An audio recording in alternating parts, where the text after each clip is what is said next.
So 7 days ago, I was running down a lane outside of Bordeaux with smoke in my nose, literally. So today I'm in Luxembourg. So cool air, not too hot, early in the morning, no smoke, and life looks normal again. But normal is actually the lie right now, I would say. And I want to show you why, because what happened in France last week isn't just a story for France. It's not even just a story for Europe. It's a preview of what's to come or what's happened already in many other places around the world, and including in Africa, which is already living the sequel. And I want to come back to you and talk to you a little bit more about that, right? So I see you in a few seconds. Let's have a conversation, guys. Yeah? Excellent.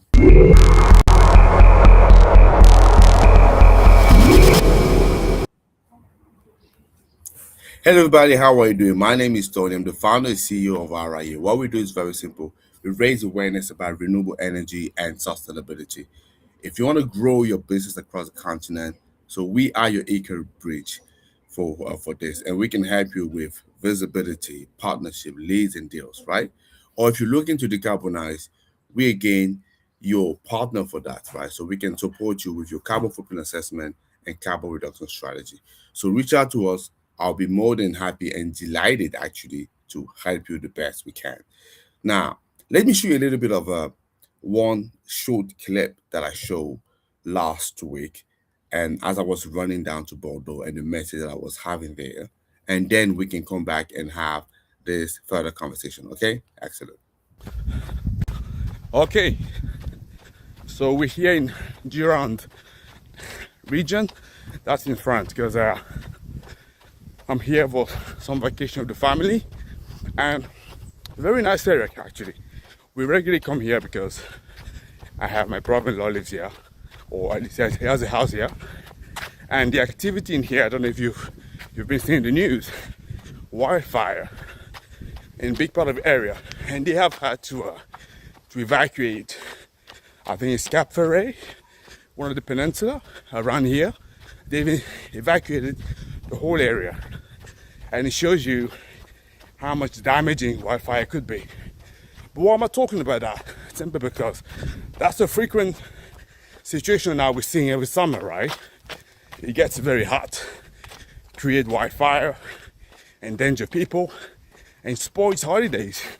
So that's the reason I'm saying, guys. So that's one aspect of climate change that we gotta be paying attention a lot more, especially in emerging markets, Africa.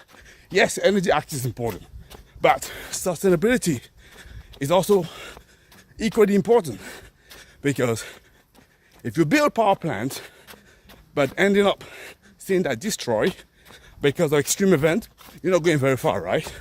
So how can you bring the two together? It's probably the key question, right? And it's a topic that I'll discuss in my next video. Just wanted to show you, right? Let me show you. I'm just in the park, just running, right? Doing my...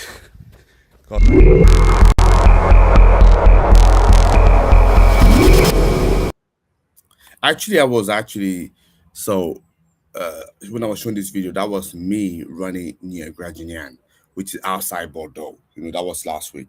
And at that point, the Cap Ferret, a place I know, a place I've holidayed near for years, has just been fully evacuated. And I filmed that clip sort of out of instinct, really.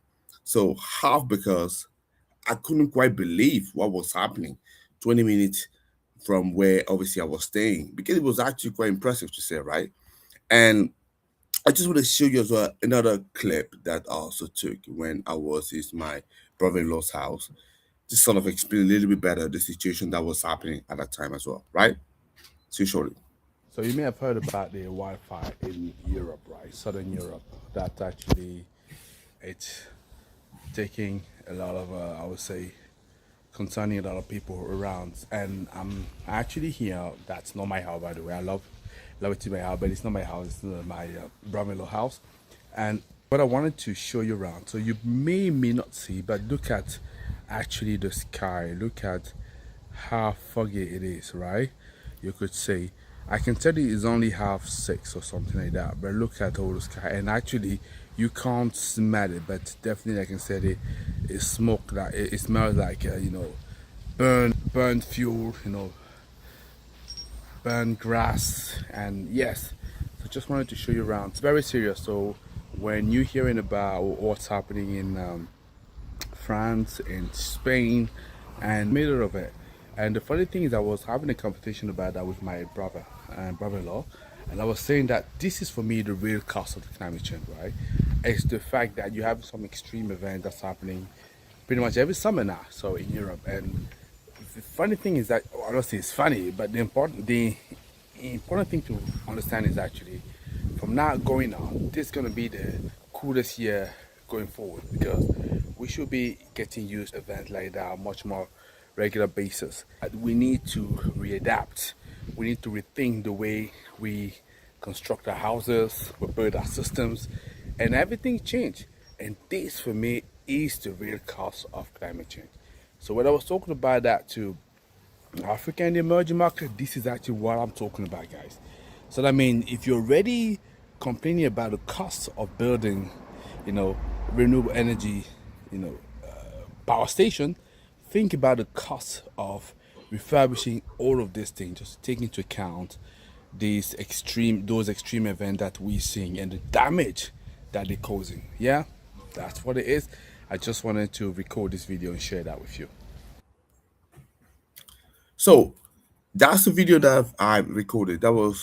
This was 2 days later from the first video that you see. So fog that wasn't fog, right? So smoke hanging low, a burning smell that doesn't leave your throat, right? And I remember saying on camera, you heard that this year might be remembered as one of the cooler one going forward. And I wasn't being dramatic, right? So I was simply doing the math on frequency. Because here is the math that people also don't know, don't want to listen. And I want to update that with what's happened since I filmed those two clips. So the Gironde in France, which is a department, I think the province or department. So the Gironde fire has now burned sort of a 42,000 hectares, right? So that makes it France's largest wildfire since 1949. We're not talking about 2022 here. I want to say not since the last bad summer. We can all talk about since most of our parents were born. Guys, you need to understand that 220,000 people evacuated. That's the largest peacetime evacuation in French history, and they had 126 firefighters injured. And nationally, so we're talking about 115,000 hectares burned this year alone. So it needs to resonate with you, right? And I believe the interior minister called it far more than anything we've seen in the past. So this fire also did something in France, that they never recorded before. So it has generated its own lightning. I think they call it, they had a funny name for that, is a pyrocumulonimbus, something like that. A fire so intense that it creates its own weather system. So that's not just a hot summer phenomenon. It's a new category of event. So I don't know if you understand what we talk about here. And it is not just isolated. So it's not just obviously Giron that was burning, right? So pretty much at the same time, so the UK Environment Agency, they declared that half of England was in drought, right? Third drought in 5 years. And some part in southern England just got 1% of what they were expecting in terms of July rainfall. Yeah. So it has to sink in. So fire broke out of in Fontainebleau, in Fontainebleau, Paris. That the Fontainebleau forest that's near Paris. Spain, they have evacuated tens of thousands near Madrid. So Turkey, they shut down a major highway to a tourist coast because of wildfire smoke. Greece, they lost firefighters. People died doing this job this summer. So this is the part I need you to sit with. So none of these events are separate stories. They are the same story, showing up in different postcode. We have heat, we have drought, we have fire feeding each other in a loop that used to take decades to shift. And now shift in a season. This is what we're talking about here. Yeah. Again, I don't want to be dramatic. I just want to state the fact so that we understand what we're dealing with. So once we understand better what we're dealing with, maybe we're gonna have a response that is appropriate. That's what I'm saying here. Yep. So that's where I want to take you somewhere most people aren't looking. Because while Europe was fighting fires, North Africa was fighting a different version of the same crisis. You know, a heat wave pushed electricity demand to a record high in the region. Algeria Grid, which is run by Sonel Gas, right? They came under serious strain. And in Tunisia and Libya, it went further. So power cut during extreme heat, it didn't just inconvenience people. It was definitely a real problem. It triggered, civil unrest. People actually took the street.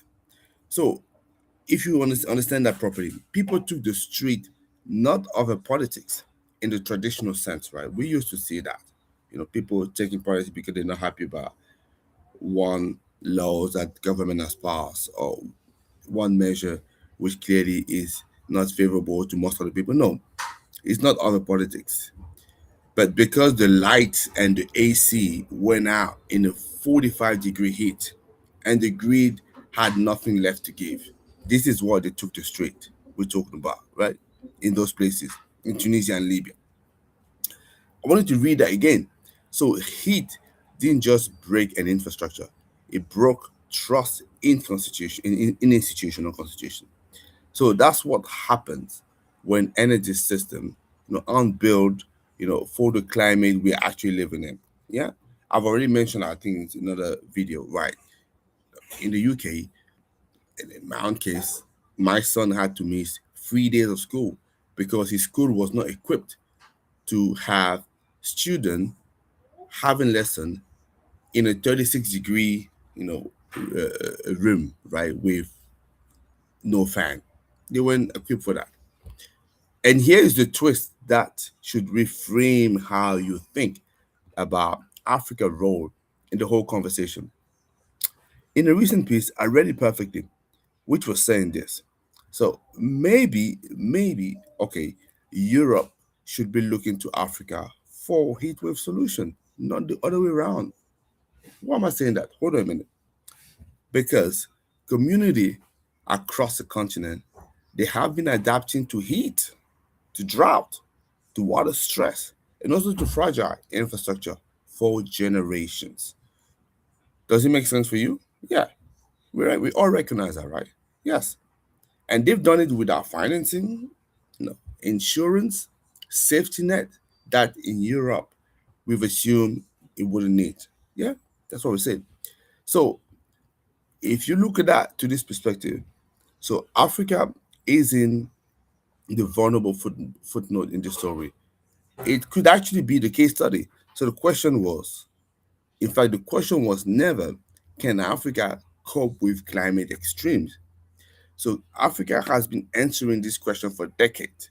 The real question is, and nobody want to ask aloud, is the rest of the world finally ready to build the way Africa has had to do all along? Yeah, that's the question I'm asking. And I also want to talk a little bit about the money because this is where things get real, right? And I know until you don't you talk about money, people also don't usually understand what you're talking about. So in every energy conversation I said, you have investors, developers, government. They spend 90% of the time on the cost of building renewable capacity, panels, turbines, storage, transmission. We talk about that. Fair enough, right? So that's real money. Everybody can see that. But almost nobody priced the cost of not building resilience from day one. Nobody's modeling that. What does it cost when a fire takes out a substation? What does it cost when a grid designed for normal hit buckle under a heat wave that used to happen once a decade and now happens 3 times in a summer. What does it cost? In trust, instability, and lives when the light goes out and people go to the street. So that's not hypothetical cost, guys. I told you it happened in Tunisia, it happened in Libya. They showed us the invoice. What does it cost? And for the continent of Africa specifically, this is the moment, guys, because we're building energy infrastructure right now at scale across dozens of markets. This means that you get to choose. You either build it the way the developed world build its grid, fast, cheap, retrofit, resilience later, or build it resilient from the first design review, because we've already seen what later costs. And this is the point for me. And I know that this is the one I'm betting on, right? So I know that if we do that, we actually protect 11 billion plus flowing into Africa energy right now. Yeah, because none of the capital means anything if the infrastructure it builds can't survive the climate it's been built into. It's very important, guys. Yeah. So I went on holiday to switch off instead. What happened is I watched two continents get tested by the same climate in two completely different ways. And I came away more convinced than ever that the future of energy isn't just about generation, it's about resilience by design. If you're building, financing, advising on energy projects, whether in Africa or Europe, anywhere, no, I want you asking one question in every project review from now on. And this question is, what happened to this when extreme event hit? Not if, because you know it's gonna happen and you know it is happening. Yeah. So drop me a comment. So and let me know what are you seeing this summer. And if this is the first Sunday tour you're catching, so you want to hit subscribe. So we're gonna keep tracking exactly all of these things in these intersections of climate, energy. And I believe place of Africa should be at the center of the solution, not on the sideline. So that was the few reflections that I had, from the beautiful place where I am, Luxembourg, where I'm visiting families. Let me know what you think, guys. Take care. Bye bye.